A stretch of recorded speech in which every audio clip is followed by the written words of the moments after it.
Welcome, everybody. We are doing a special thing today where we're going to be having a conversation about the meeting that we had with LAPD and also talking about Scientology policy in relation to how they handle and control government agencies. My very special guests today are Miss Leah Remini and Mr. Mike Rinder. I'm so glad we're getting the opportunity to do this. Hi, Same, everyone. same. And Claire, you were a witness in the Danny Masterson trial because you had a high position, just as Mike did, in David Miscavige's organization called RTC, Religious Technology Center. And Yes. Mike, you the same for the head of OSA and various high-ranking positions. And I think this thing about law enforcement keeps coming up. And you testified in the Danny Masterson trial in how something like this, when we're talking about the heinous crime that was committed against the Jane Does and others, because I um, people are saying that it would just happen to Scientologists. No, I believe the numbers have risen. There were other victims that came forward who testified and or talked to the deputy DA in this case, but you were there to talk about what would happen when something like this arises, and you've been involved in the Sea Org, and the same as Mike. And so Mike, we just recently did a video about how there's policies about not cooperating with a police investigation into a Scientologist in good standing.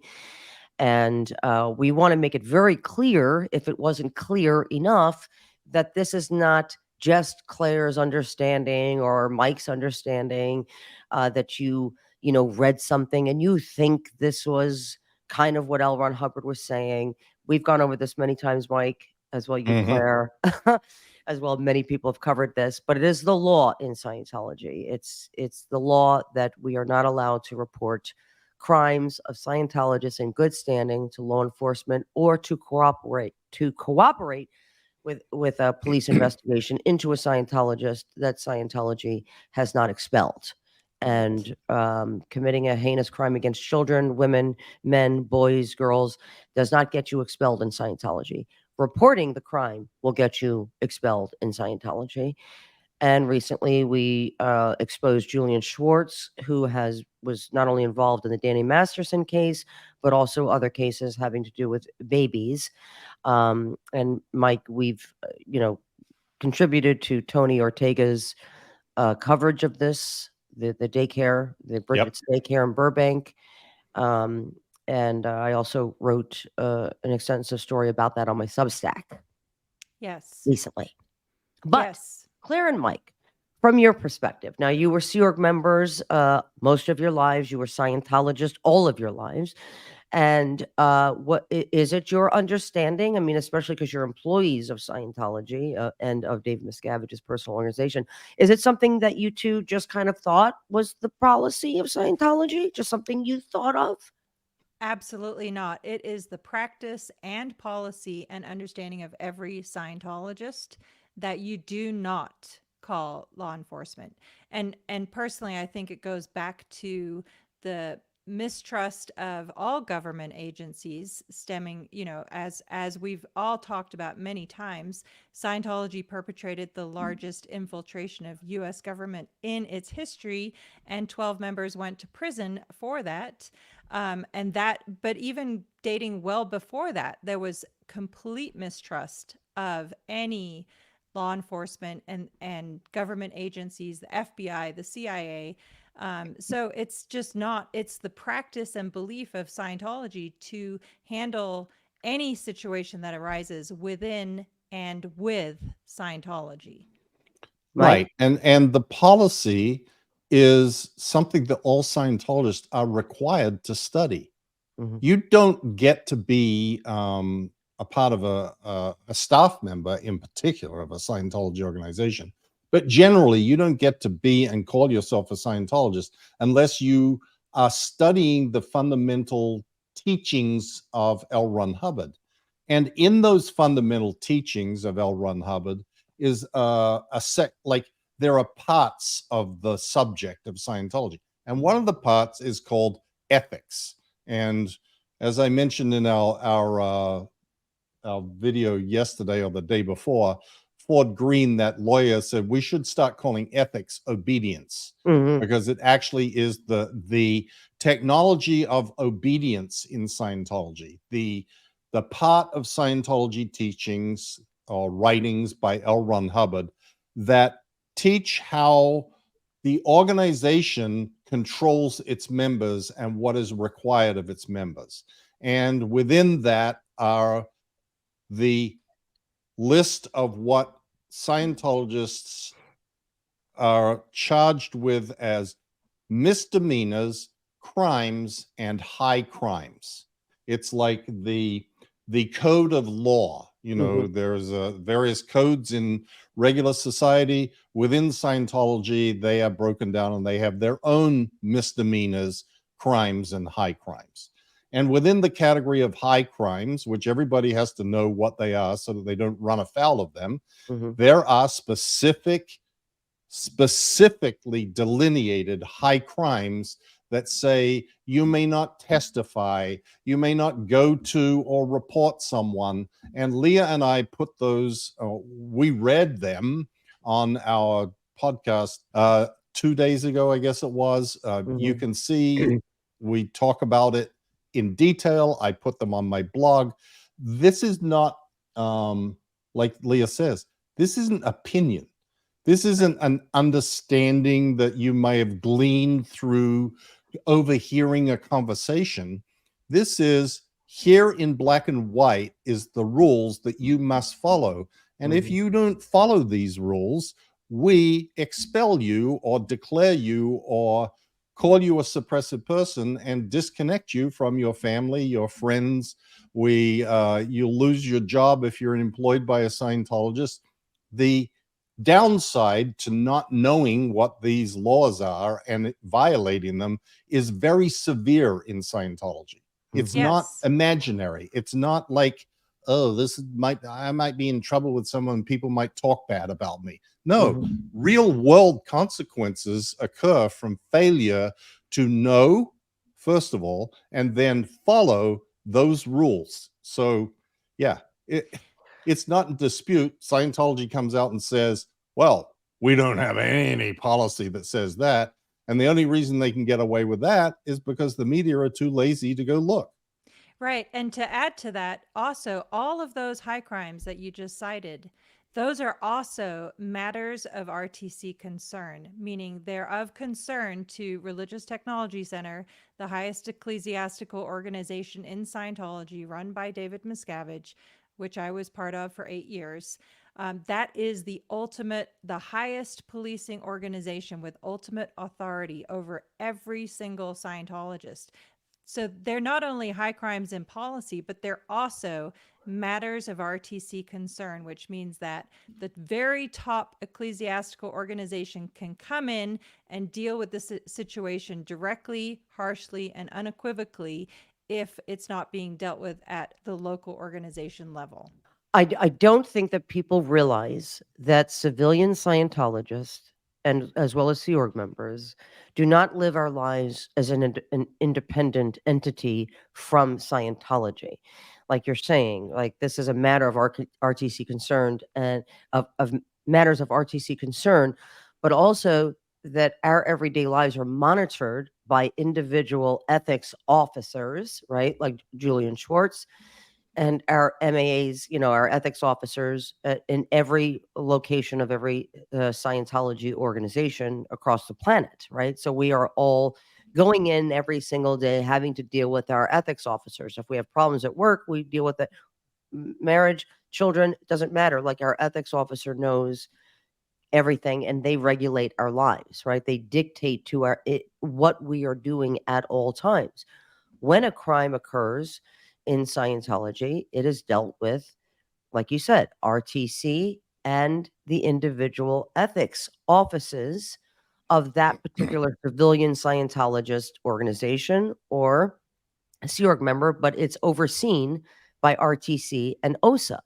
If somebody reports a crime to Scientology, to law enforcement, real law enforcement, like you're saying, Mike, not only do their lives get destroyed, not only do they get what's called a goldenrod, because I think people don't understand what a declare is. People think declare means I'm saying something, like I declare.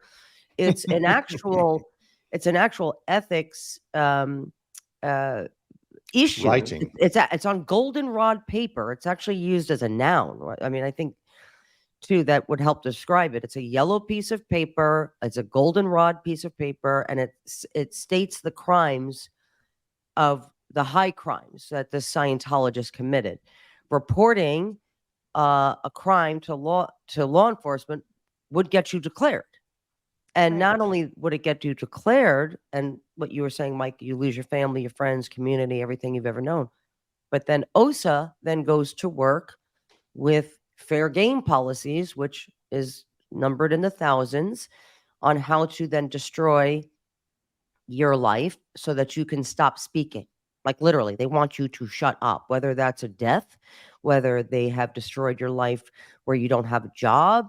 And so you're so concerned with paying your rent or mortgage that you don't even think about talking about Scientology anymore. So when you think about, should I report this crime to law enforcement? I'm going to lose my family.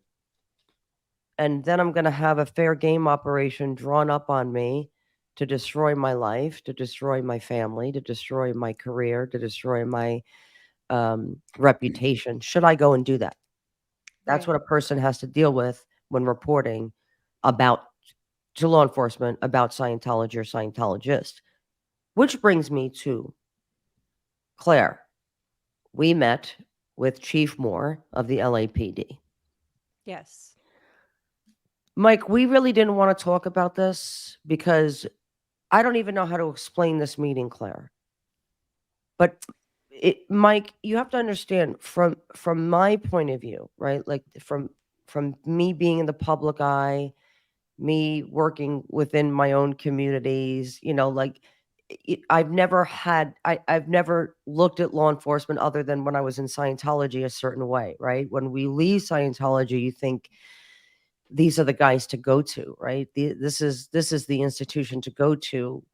They are not the bad guys; they're the good guys, right? So we look Right. to them for help, and we did this on the aftermath, Mike. We've done this many times together, where we've tried to get government agencies and local and with the local authorities to help us with stories that were being told to us on the aftermath, stories that were told to us off the air. We've tried to get help. I visited the Wilcox, the LAPD Wilcox Police Department. The first thing that I saw in there was a picture of Michael Pena in a poster size framed photo of him in one of the interview rooms. So this was where any of the Jane Does would have gone to report their crime to law enforcement, would be the Wilcox division, right? For those who don't know who Michael Pena is, he's an actor who is a Scientologist and Right. touted as a celebrity Scientologist. Correct. And when I said, do you think this might be a problem for a Scientologist who walks in here to see a prominent Scientologist celebrity in a frame in one of your interview rooms? And the answer was, I don't think it would be a problem. I said, well, I'm telling you, it would be a problem. It already sends a message that with what we already think, right? As Scientologists, that, you're at their events. I know because I was part of that scam through the Police Activities League. We were all as celebrities asked to, bring anybody that we knew. And I brought my, friend who was a detective at the time, Detective Kevin Becker, to one of the Scientology's events, the galas, and we all got involved in the Police Activities League to Safe Point to ally ourselves with law enforcement. But I had no idea how far back this relationship went. And probably not what they were going to use that your celebrity influence in order to accomplish behind the scenes in terms of Right, covering up crimes using, right. yes. And now I wanted to hear from you guys because Claire, I know that you've had experiences, and Mike and you and I were going to do this story on the aftermath. one of Stacy Moxon, right? Where this was a young woman who, for per the reports, fell down a manhole and electrocuted herself. And because we were going to do another series, Mike, deaths and disappearances, right? Which we were so Hmm. excited about, that highlighted these suspicious deaths around, of Sea Org members and Scientologists, and highlight other staff members who have been disappeared, like Shelley Miscavige. And it goes to show you, not a lot of people are, have that much courage. But anyway, one day we will do that show, Mike. One day we Yes. will do that show. But one of the stories was this young woman, Stacy Moxon, who is the daughter of Scientology lawyer Kendrick Moxon. Is that his name, Kendrick? Yes, Kendrick. Yeah. Kendrick Moxon, yes. Yeah, And Mike, yeah. wasn't Ken Moxon also part of the Guardian's office before it was disbanded He and was more relabeled? than part of the Guardian's office, Claire. He was in the Guardian's office in Washington, D.C. He is an unindicted co-conspirator in the prosecution of those 11 people who ended up going to prison for infiltrating the U.S. government and a whole bunch of other people. Mhm. Wow. Yeah, Yeah. Rick Moxon has been around. He is a very dedicated Scientologist and an in-house lawyer who sort of does the dirty work that even the sleazy outhouse lawyers won't do. Right. Wow. So Now, he has Claire. very dirty hands Oh, aside from the oh, story we're about to talk about. oh yeah, oh yeah. And Mike, did you work with him a lot when you were Oh in yeah, Oakland? yeah, Yeah. yeah, yeah, a lot. So you know the kind of person that he is, and what Yeah, he's willing to do. Yeah. yeah. So you were at Golden Era Productions. Now, if people don't know this, this is in Riverside County, California. It is what Going Clear was based on. This is where the hole was. This is where there's about 15 senior Scientologists are being held that we haven't seen. Um, uh, but this is where Stacy died, Yes. and you were there the day that it Yes. happened. Yes, I was. I was in Religious Technology Center, which was also at that property at the Mhm, time. It was a Sunday in June 2000, and Stacy, I think, was 19 or 20 years old. mhm, She had been married to Derek Meyer, who was positioned in Los Angeles. So she'd been separated from her husband for at least a year or two. and they were newly married, right? This is They a were, yes, newly they were married, yeah, young people, newly yeah, married, yeah, correct.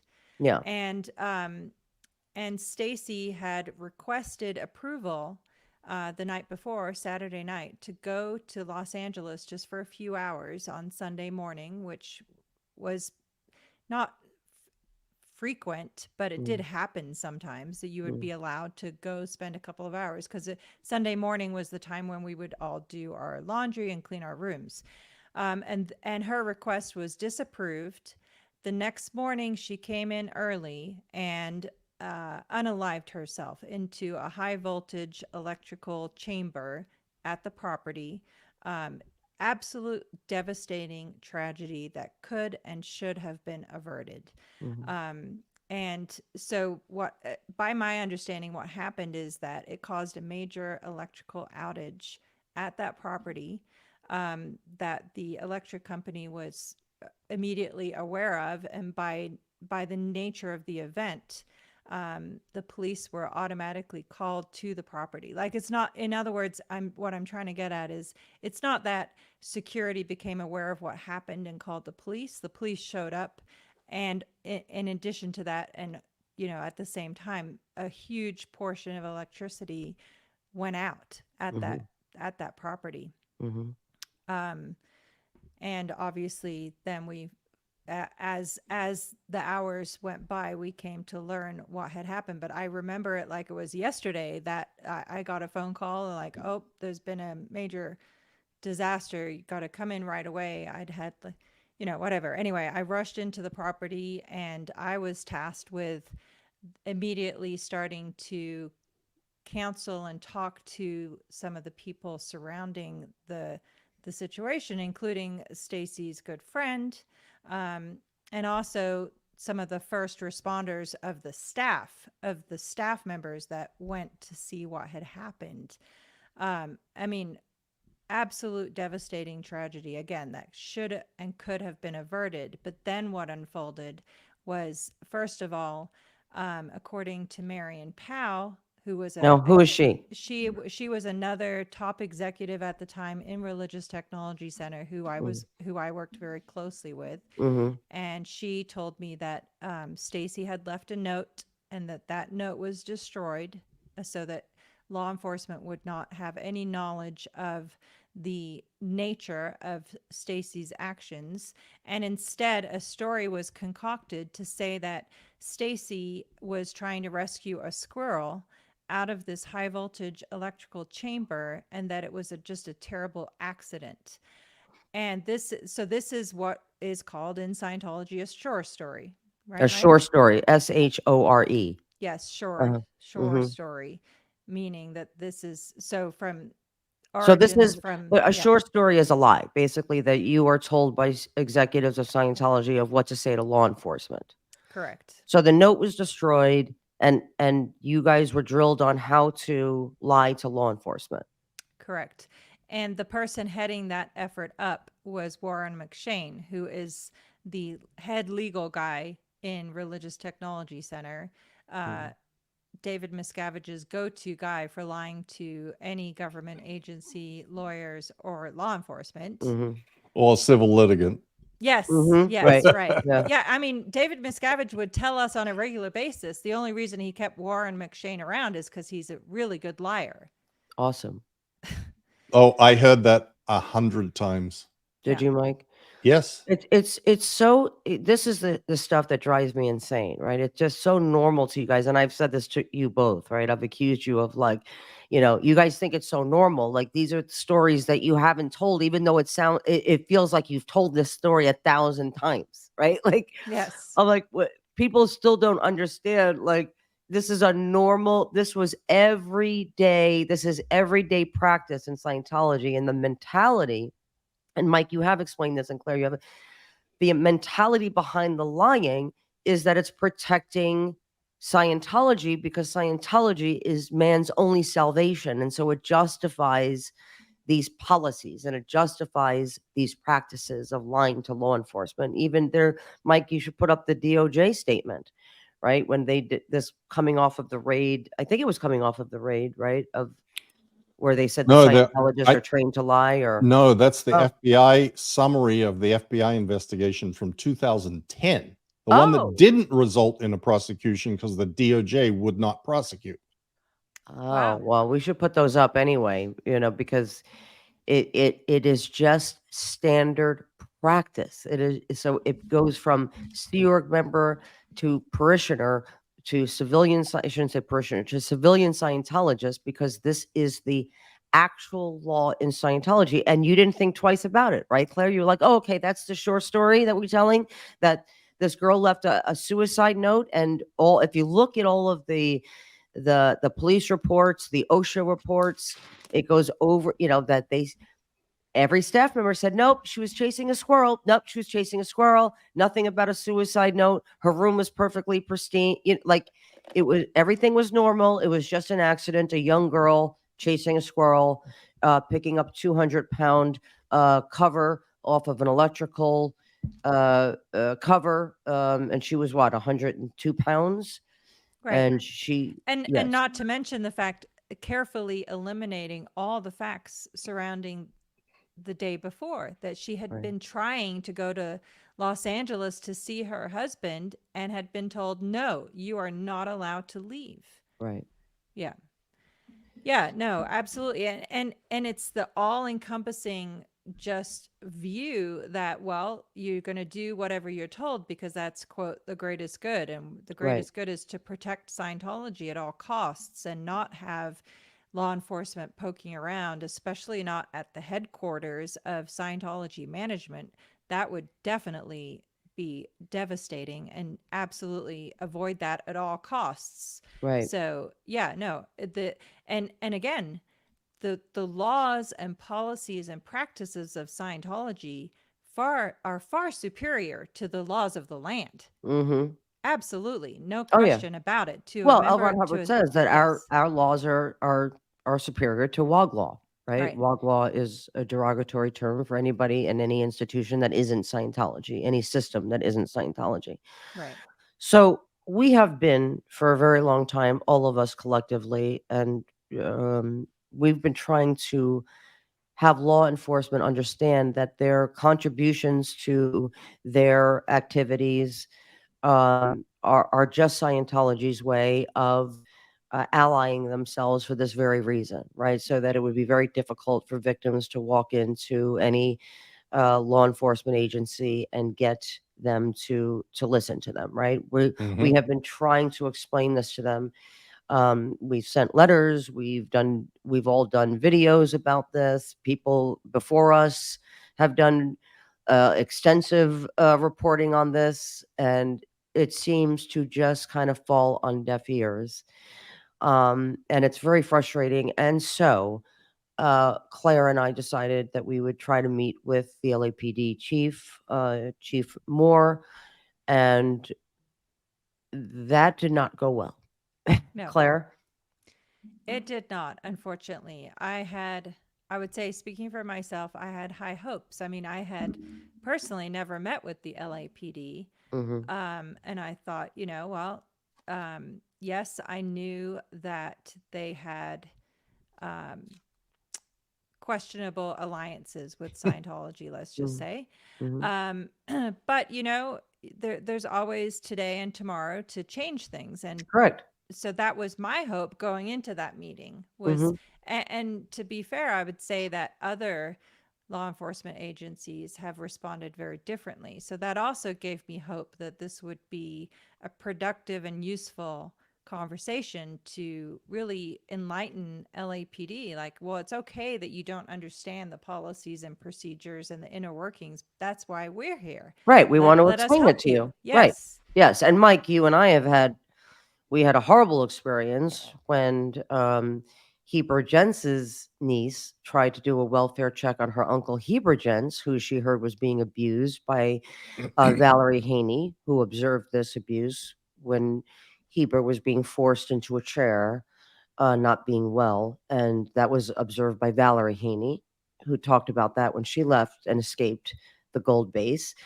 And from Going Clear and other reports on abuses going on that you all received in the whole, Tammy, his niece, called upon us to document her trying to perform a welfare check on her uncle, who she hadn't heard from. She was never a Scientologist. She's a grandmother, and we were not well received at that Hemet station, which is down the street, basically from Golden Era Productions. Mhm. Were you surprised by that reception we received there and that she received there, Mike? Not in the slightest. See, I was. The Riverside County Sheriff's Office Hemet Division Mhm, has probably had as much attention to safe point them as the LAPD Hollywood Division has had, mhm. Yeah, because the Riverside County Sheriff's Office is the law enforcement agency for the international base. okay. And that international base is or used to be, it is no longer probably, but it used to be the most important single location for Scientology on earth, Mhm, because David Miscavige worked there. That was right. where his office and headquarters and his organization, Religious Technology, was headquartered. So, and all of international Scientology management.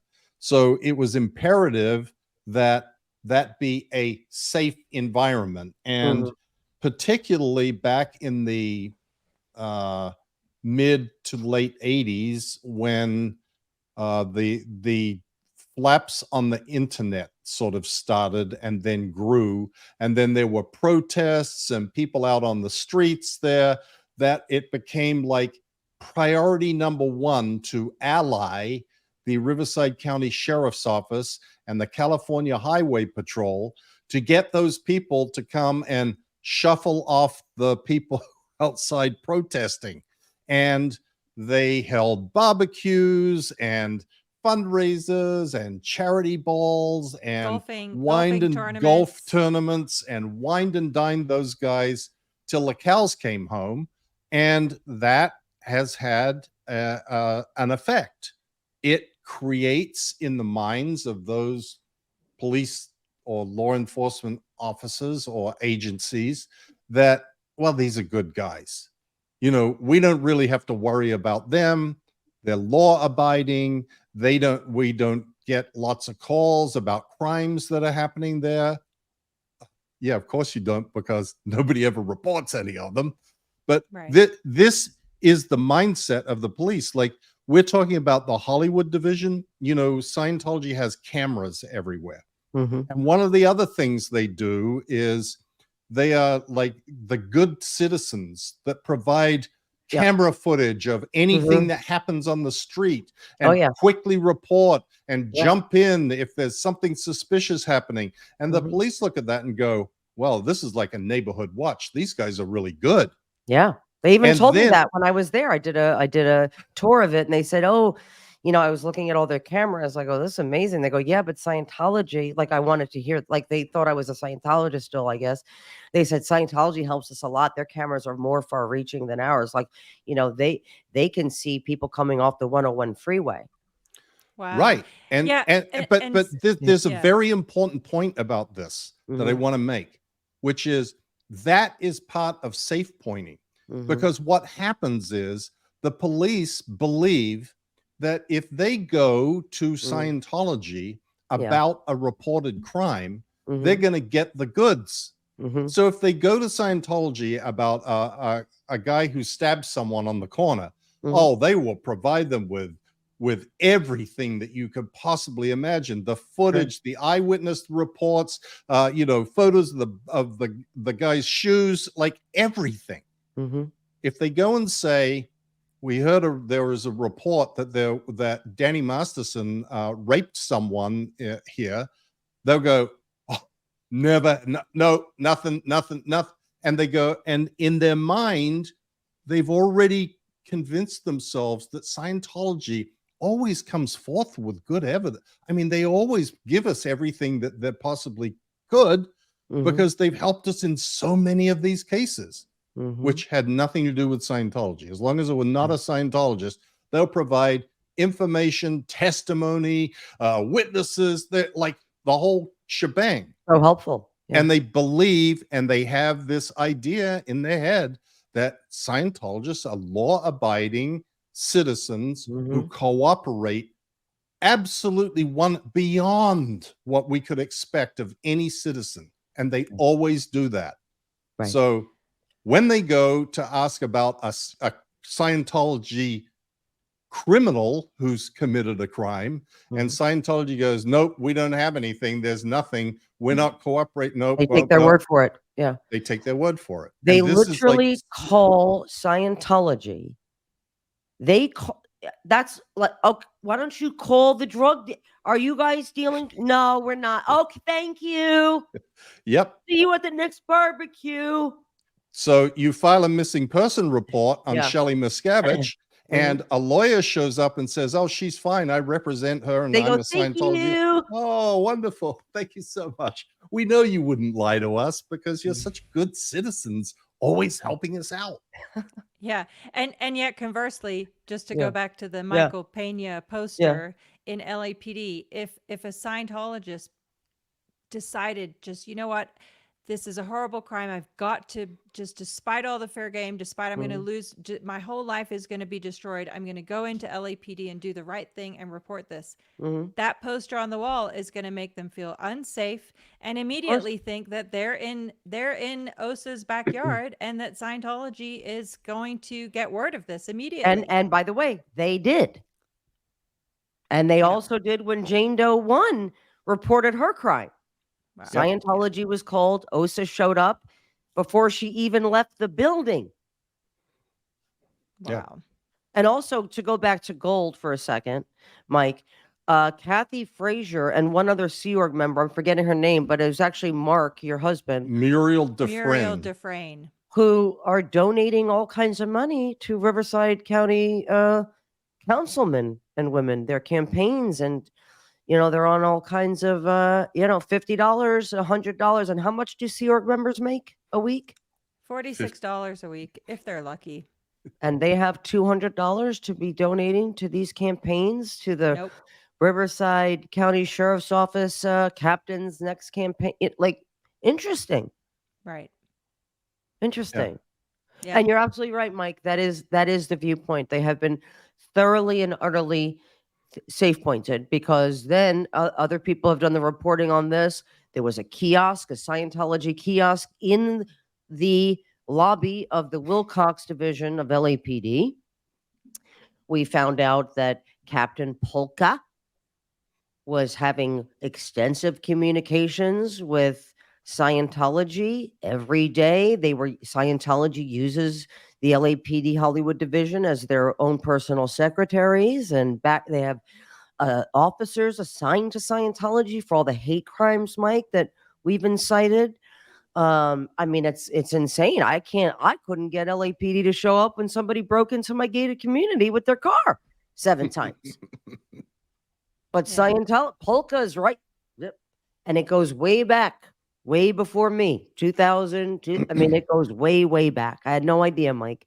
So for me, again, being naive, and I guess so was Claire, because we walked into this meeting with Captain Moore with high hopes. Like, we really need to put an end to this, because I was part of it. I was safe pointing law enforcement as a Scientology celebrity. And, we've said this many times, we've done it.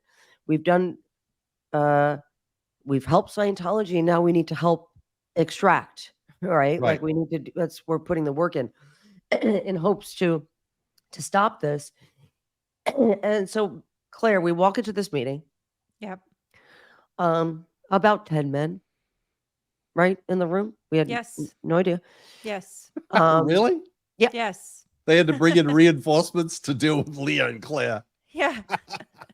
But it was okay. We were kind of like, whoa, more help we can get. Great. The more we can brief.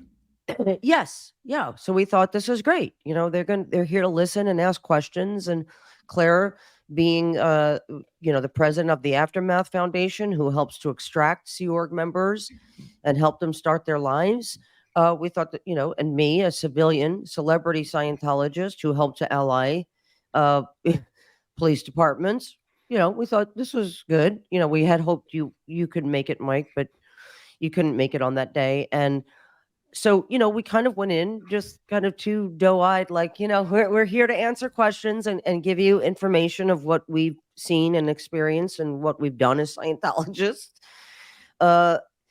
And one of my favorite moment was the beginning, really, Claire, tell them what Chief Moore said when he walked in the room. So obviously this has been on the calendar for a while. I requested the meeting. I had to tweet about it and carry on. And all of our supporters on Twitter was like, tweeting at LAPD going, why are you not meeting? Why won't you meet with Leah? Why won't you take this meeting? Finally, thank you to our social media supporters. We get a meeting. Yes. Right? And as Leah, as you said, there's at least 10 people there, and there's more people outside. And he walks in and he says to Leah, and who are you? You are. You are. You are. I mean, Mike, come on. Mike, now listen, I'm not precious. I never assume anybody knows me. Like I don't That's ever true. like that's absolutely true, Leah. Absolutely. Yes. I've been with you so many times when but even from my perspective, and I have my own business. I've met with many top executives from many different companies. Yeah. Even if you're not quite sure who you're meeting with, common decency is, oh, and you must be Ms. Leah Remini. Obviously, he knows who's on his calendar. It was just the tone of it was that is a line from a movie script of how you put down someone right at the outset of a meeting. Yeah, it's. I mean, I've seen it 100 times in movies where the big shot walks in and goes, "Who are you?" Like the it's a way of disarming and Yeah. making belittling someone in a Mhm. sort of semi-polite way. Not Mhm. really polite, but it's not it's if you read a transcript of it, it doesn't look so bad. Right. But when it happens, and you see this happening in court cases and in depositions too, that same sort of put down at the beginning of a conversation or at the start to show who's boss. Yeah. That's all it is. Yeah. Yeah. And, again, I'm not precious about who I am. I never assume people know who or should know who I am. I mean, even when people are like, staring at me, I'm like, "Hi, I'm Leah," and they're like, but I would never assume. Oh, did I meet you in a supermarket? Probably. I don't go. I'm also on TV. I don't say that shit. You know what I mean? Like I you know. probably did see me at Vons. You know. So but this had the opposite effect on me because it's like what Claire said. You're rude, and your attempt at trying to degrade me only made you look um, childish. It made him look Of less course. powerful and respectful in my eyes. Right. Because he knew his secretary had asked us 10 times to put in writing who is going to be at the meeting. I mean, Right. they want license plate numbers of who's pulling into the parking lot.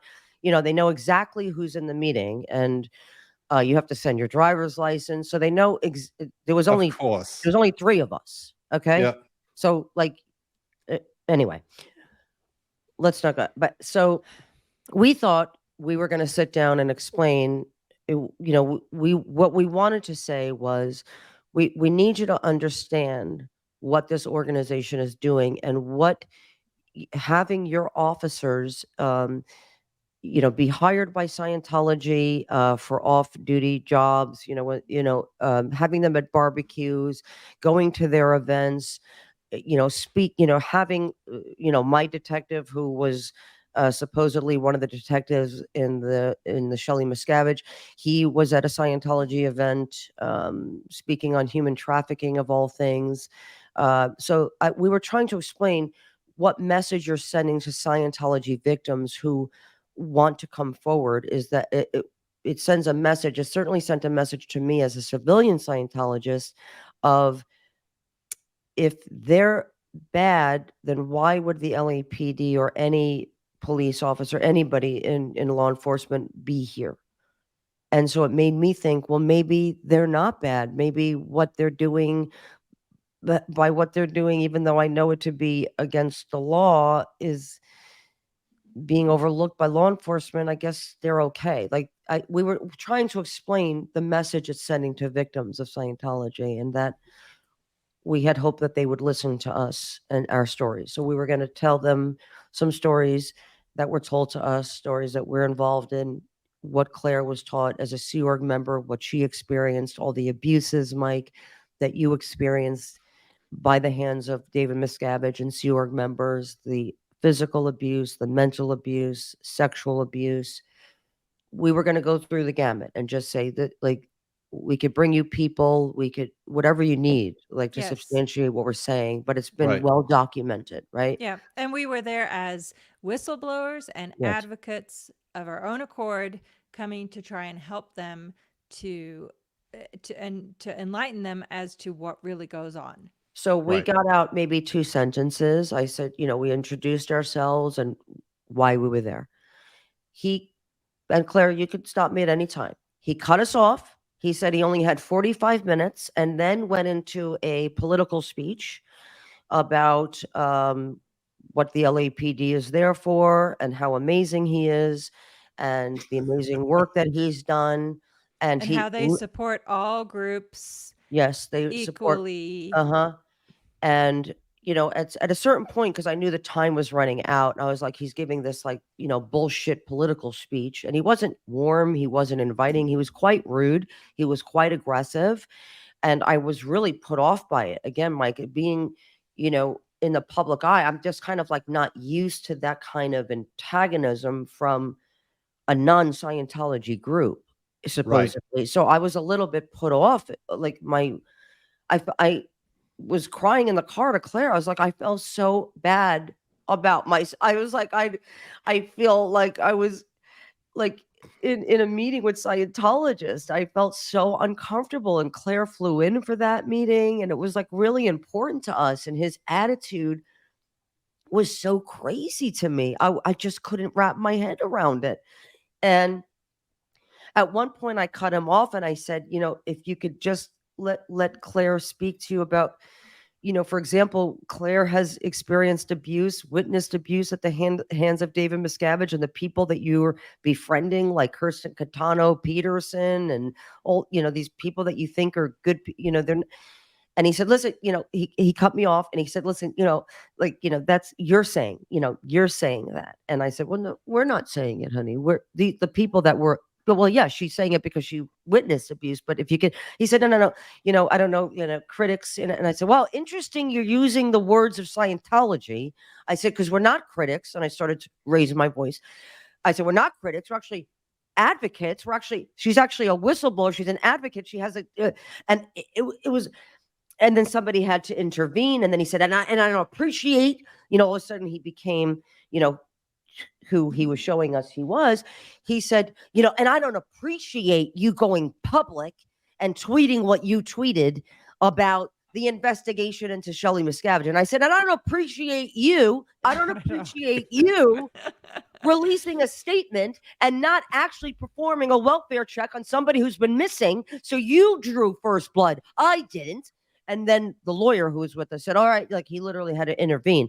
I couldn't believe this. I couldn't believe this, Mike, that he was using the words of Scientology, that all of a sudden he knew exactly who I was because he had a problem with me sharing with the public what was happening at the very top and what was happening of, again, not finding Shelley Miscavige, not having any answers truly. Then what Yashar Ali had uncovered recently about Shelley Miscavige, what we uncovered in the Polka emails that we had no idea about. Like it was like what you were supposed to be the good guy. It was Claire. I mean, look how I'm getting riled up.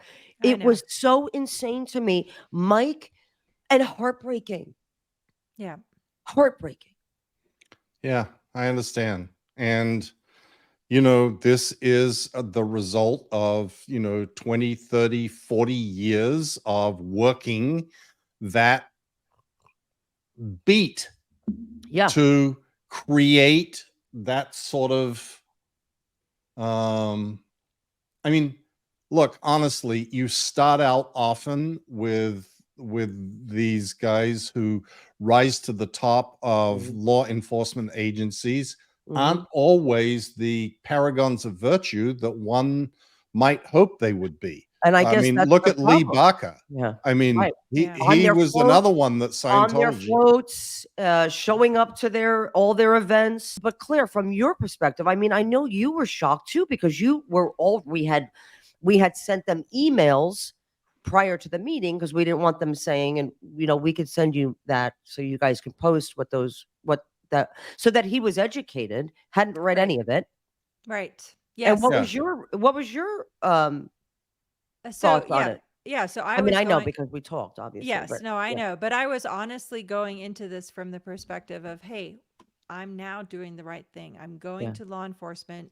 All the years that I was indoctrinated so and thoroughly. had such so thoroughly and so deeply that I was terrified of law enforcement. Now I was breaking the cycle to go, okay, good. We're gonna do the right thing here for the victims that are still in Scientology, for our family members still in Scientology, for the people that I still know they're keeping and holding, like Shelley Miscavige, like Bob Ferris, the examples that we gave, and to be met with such the resistance. Yes, exactly.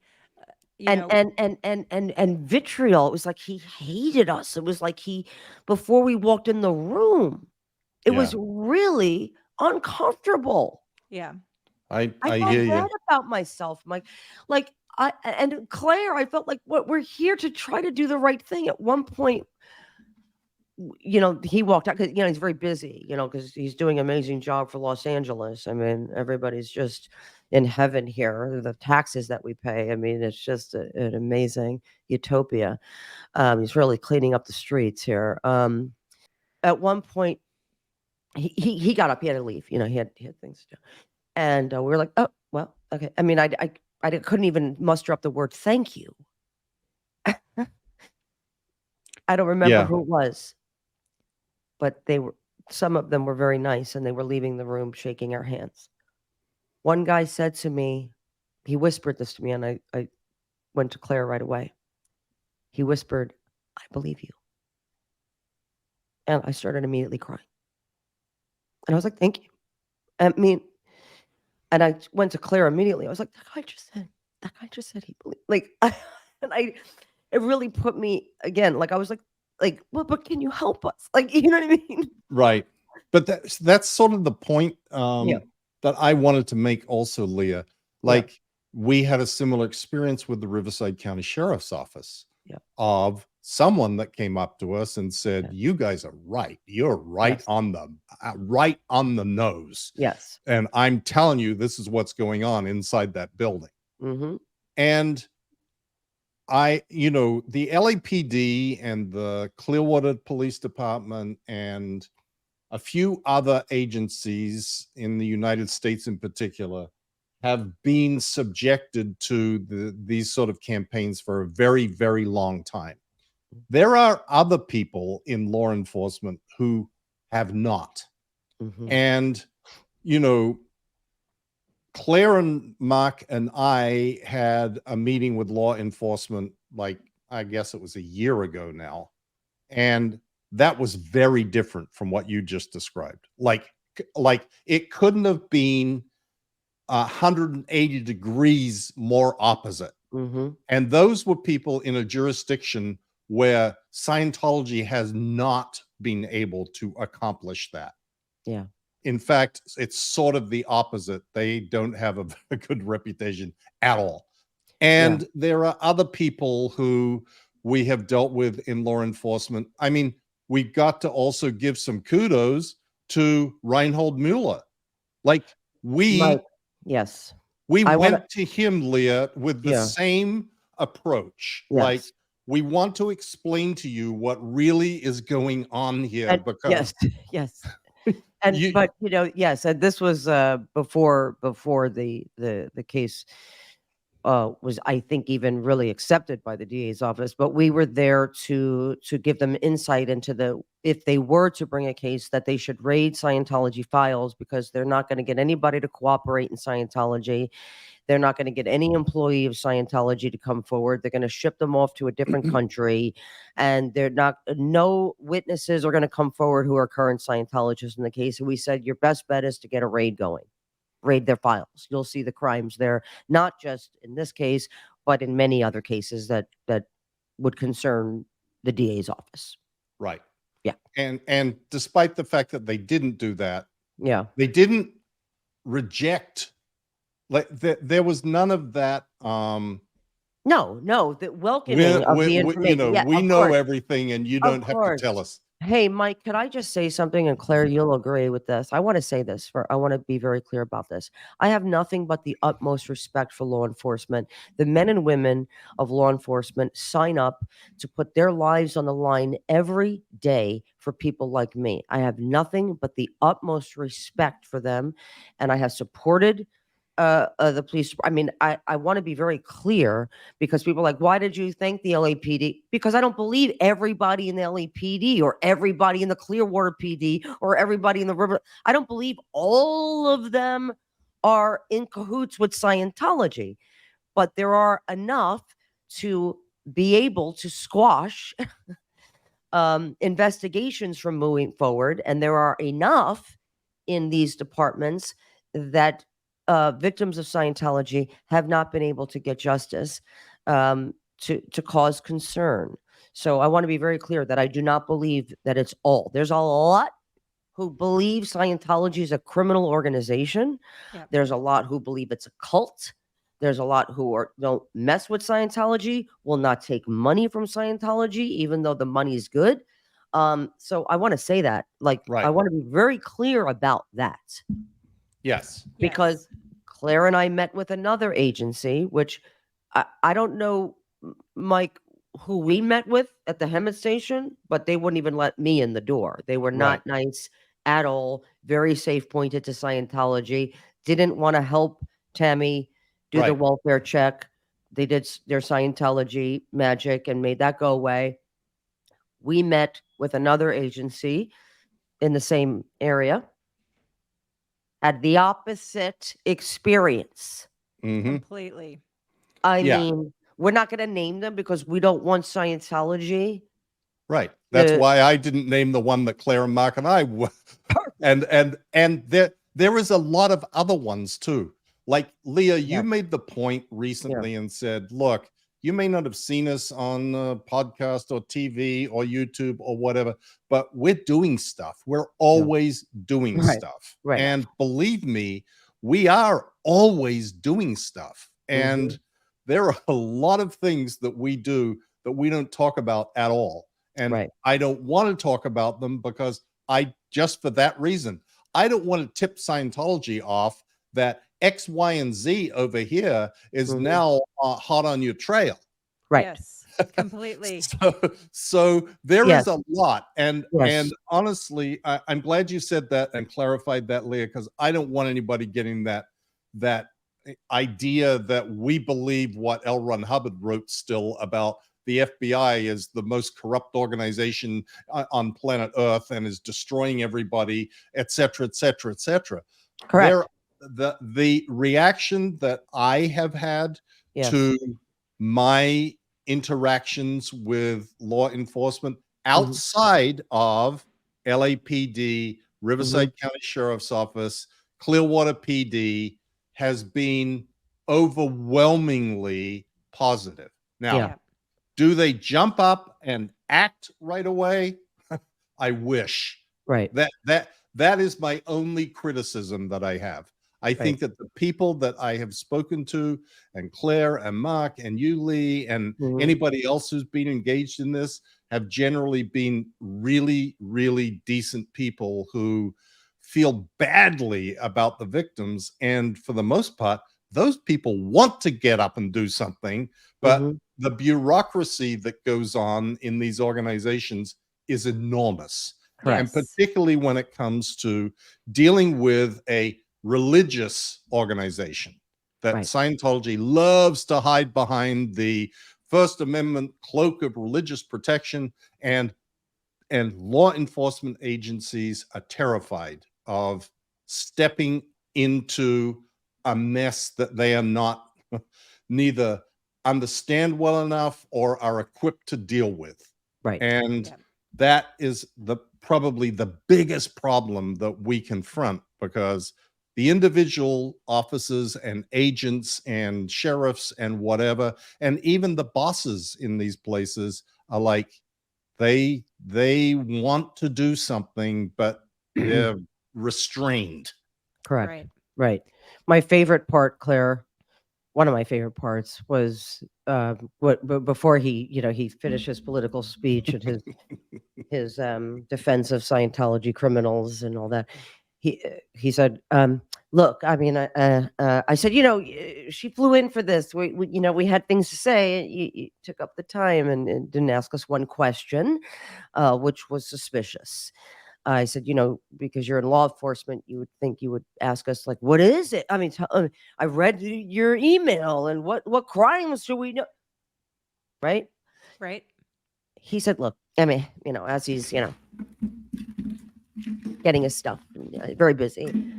And he goes, look, if you have information, credible information to bring to me, that you can present to us, that's credible, that we should be distancing ourselves from this organization, you let me know. Is that Yep. clear? Is Yeah. that what No, he said? that's exactly what happened. It was mind boggling. Let Mike, we should let you know that you shouldn't be connected to Scientology because We're the keepers of Scientology secret. Only Claire and I know. There's no other way for you to know what Scientology's doing. There's nobody has reported it. Nobody's made movies about it. There aren't 50,000 books out. There's not Going Clear. There's not The Aftermath. There's not like Tony's blog, your blog, your Aaron's site, this one's site. Like, I mean, we should do the investigation to present to him Yeah. the crimes of Scientology. Right. We need to find the smoking gun and give it to them, and then they'll think about it. I go, do you have the internet? I mean, I go, are you available? And he didn't think that was cute or funny. I said, it's just, to me, it's like, I mean, you do know that there are gangs in Los Angeles. Like, I mean, you do know that they're up to no good, or do you need proof of that? Like, it was. Yeah. Well, Yeah, like I and- said, Am I insane, Claire? I mean, No, not at all. And the example that to me epitomizes that was when we said, "Don't you think it's odd that people at the headquarters of Scientology can't even call 911?" and you what? Ready for what he says? I don't think that's odd, are you kidding me? No. Mike. He goes, I mean, if you pick up the phone in the conference room, you're probably going to get reception. I said, well, I'm pretty sure none of your staff is being beaten and being held against the rule. I'm pretty sure, Chief Moore, they can all go home. Yep. Oh dear. Yeah. Yeah. Well, like I said, this you are seeing the result of a 30 or 40 year campaign, and they have succeeded. Right. And that's terrible and unfortunate and sucks, but all we can do is keep exposing that Yeah. and keep bringing it up. And eventually what's going to happen, like, eventually he's not going to be in charge of the LAPD. Someone else will be. And maybe it's the guy that says to you, I believe what you said, because he happened to be sitting in that meeting. And that's, I mean, we don't have 500 people and fundraisers and this and that to go try and compete in a competition campaign with the Hollywood division of the LAPD to see who can, stroke them the best. Yes, I'm not having dinner parties and barbecues. I'm not having dinner parties and barbecues and asking the LAPD and their families to come so that they can hobnob with my celebrity friends. We're just not a political group. We don't play that game. Right. We don't, donate money for the purpose of allying ourselves to them. We don't play these games, No. and that's the difference between having a multi-billion-dollar organization with tax-free money and people who are literally just doing this, that we all have jobs, we all have lives. And that's how I started the meeting. I said, we have no axe to grind other than doing the right thing. I am an actress. I make a lot of money from doing what I do. I love to make people laugh. I love to entertain people. This is not something I really want to do day in and day out. This has been the last 10 years of my life. I have spent all my life in this organization. I would like to be free of it. I would like to be like, on a beach drinking like a pina colada and just being like, amazing. I'm outside now and I'm like living life. Like, I'm same thing with free. you guys, same Yes. thing with all of us doing the work. We all do the work because we feel a responsibility to do it. And we don't have the resources to do what Scientology is able to do. Right. That's And how the I started the resources- meeting. I forgot, Clara. Yeah, no, absolutely. And the resources we do have, we're helping people get out. Right. And here, that Yeah. is time well spent. That is I mean, incredibly Claire rewarding. and Mark, could I just say this, Claire? Sorry to cut you off. Claire and Mark, and you know this. You won't say this about yourselves, but Mike, you will agree. Claire and Mark were out of the niceness of their hearts, taking people in, 10 to 15 people that I know of, that you know of, before the aftermath, They were letting people live in their house. They were financing their lives. They were driving them to doctor's appointments. They were the ones giving them, bringing to the DMV. They were the ones who were feeding them, clothing them. They were doing this out of the niceness of their hearts before there was a foundation. It's all good. But they were doing this way before, right? And they deserve praise. They deserve acknowledgement. They deserve, because this is why I think I'm so outraged, because I know what you were saying, Mike, the work that everybody does secretly, right? For no praise, for no awards, for no, not, like, other than to do the right thing and to sit in a conference room with somebody with a badge, to have him talk to us that way, to talk to her that way, to talk to me that way, to not want to hear about the victims of Scientology, or how your very presence on their stage sends a message to victims that we will not listen to you because we're on the side of Scientology. It's Right. like I got teary-eyed trying to get that out to him, and that's when he cut me off and said he gave his speech about how amazing he is. Yeah. It's because of that I want so desperately for good people to come forward to help any of us in Yes. law enforcement, and they have, and then they get shut down. Yeah. Even the detectives in the Danny Masterson case, these are detectives. These are, their careers have been pristine. And for the first time investigating Scientology, do they have all of a sudden an investigation going on into them, into their careers, and to who they are. I mean, this for the first time in their careers, Mike. It's like, so I defend them. And I understand the good guys, the good women who are trying to do the work. They're getting attacked by Scientology. They're getting fair game by Scientology, and they're getting shut down by their superiors when they try to help. Right. And it's a shame. And we need help. We need people to please help in any way you can when it comes to law enforcement. Yeah. If you are somebody with any power in law enforcement, we desperately need your help. Yeah. Sorry, Can Claire. I Did you bring want to up say one other something? thing? No, yes. Yes. I just wanted to bring up one other thing that you reminded me of about Yeah. the meeting that we had. And I Yeah. think, again, the point that I think you'll agree with, we Yeah. need LAPD to listen and do the work. And Yeah. unfortunately, the example I'm going to bring up shows that they're not doing that currently. Okay. So we were talking about Shelley Miscavige and the missing Yeah. person report. Yeah. It's well known to us, to Mike and I for sure, that in Scientology, when you work at the headquarters in Golden Era Productions in Riverside County, you use a Los Angeles address because it's a confidential location. So Right. we were at that property, and yet the address I would give my mother was Hollywood Boulevard, Ivar Avenue. That's where she Right. would send mail.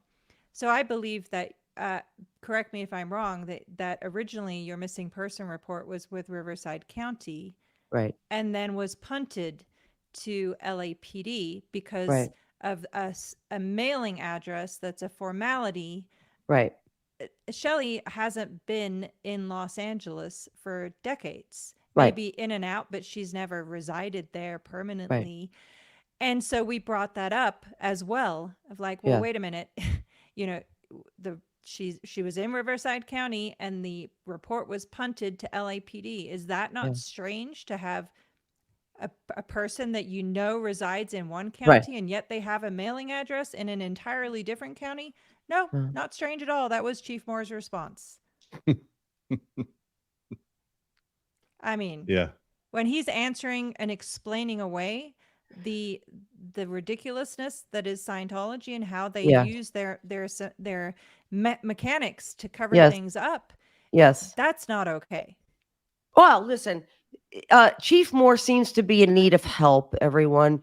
So if anybody knows of any crimes that have been not reported, which, there's many of them. I mean, it's on Tony's blog, on your blog, on the ex-Scientology kids blog, crimes that have been committed by Scientologists in LA County, crimes that have been covered up by Scientology. If any, he needs your help. He doesn't know that Scientology might be involved in some things that would not be a good idea for the LAPD to continue to show up to their events and take pictures and say they're the most amazing, most ethical group on the planet. Maybe you could help Chief Moore. He's desperate need of help. Well said. I mean, Oh, I don't know what boy. else to say. I don't know what else to say. These crimes have been documented. We have sent it ad nauseum. I don't know what else to do other than for the public to get involved and say, okay, I know of 10 crimes that happened when I was a Sea Org member at LA Day or AO or whatever. I knew about this crime, that crime. This is who knew about it. They told us not to report. Julian Schwartz seems to be a permanent figure, an offender, a serial offender obstructing justice. There's many Sea Org members who know about crimes, former Sea Org members, former parishioners. There's many. So people can start reporting it to Chief Moore, I guess, right? Yep. You think that would be helpful, Mike? Oh yeah, I think it would help him out tremendously. I mean, it might be a Now sad maybe day. you could send a CC of it to us, Yes. Please. Yes, great idea. so we could then, Please. so that we could like CC, make the sure that Aftermath Foundation, Mike Yes. Rinder, myself, Yes. obviously we're on the board, but and Yes. you as well, Leah. Yes, Yeah. please, definitely. More information. Let's shine a bright, bright light because Yes. evidently it must be awful dark over there in LAPD. Well, yeah. I mean, he just has no idea, so I think we should just let him know if you know of Yes. anything. Yeah. Yes. Very Mike, thank you. I just wanted to add something to the video that you and I did with Claire Yeah. on the our LAPD. Sometimes I get so carried away with wanting to get information out or so that I forget some pretty important things. The one thing that I wanted to say was the main reason for having these meetings is to let people know in law enforcement that their involvement and their public validation of them, right? Whether it's from going to Scientology events or their barbecues, hobnobbing with Scientology celebrities, through the Police Activities League, and 20 years ago, the New York detox thing front group, that Tom Cruise created that we all were involved in, is that what do we do with the victims of Scientology who have come to me for the last 10 years and say, I want to report to LAPD, but I don't feel safe. I saw the emails, or I saw the Tony Ortega blog. Sorry, I have a little bit of a cold.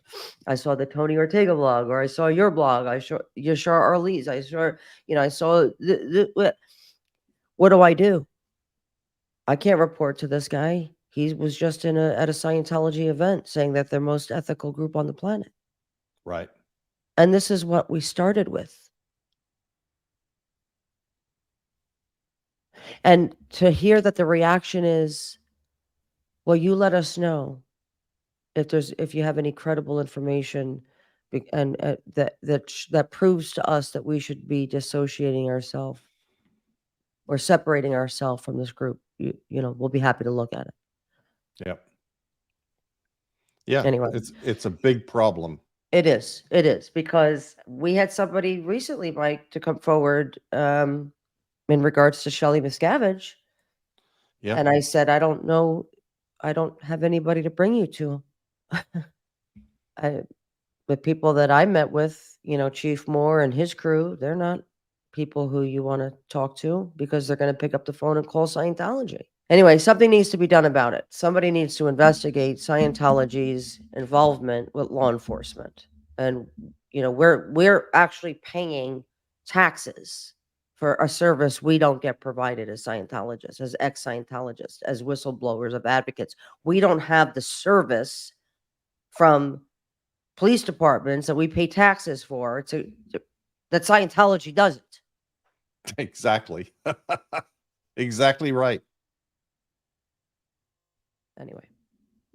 Okay. Thank you for letting me rant.